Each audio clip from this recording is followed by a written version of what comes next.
এই যে দেখেন গোশ রান্না করতে আসি, কোরবানির গোশ। এই যে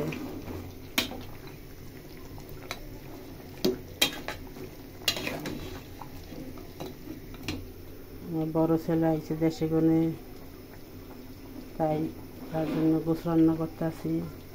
আর ডাইল, এই যে ডাইল দেখেন।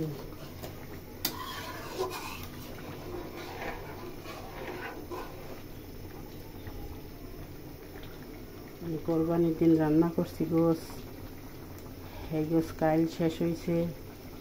আবার আজকে আমার ছেলের জন্য গোশ রান্না করতে আসি। আমার ছেলে দেশে কোনো আইছে, তারা একটু খাওয়াবো বলে। আমি তো মা তার, আমি তো না খাওয়াইয়ে পারি না। যতই যে খাওয়াক আর না খাওয়াক, আমার তো সন্তান, আমি না খাওয়াইয়ে পারি? আমি গোশ কিনে রাখছি, আমি কোরবানি দিইনি, বুঝছেন? দেখেন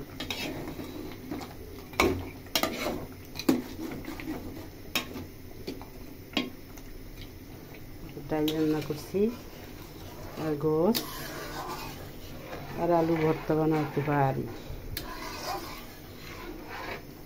দেখেন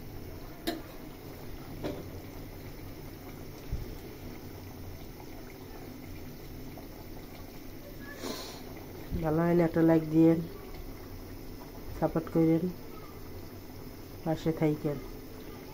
আসসালামু আলাইকুম রহমতুল্লাহ।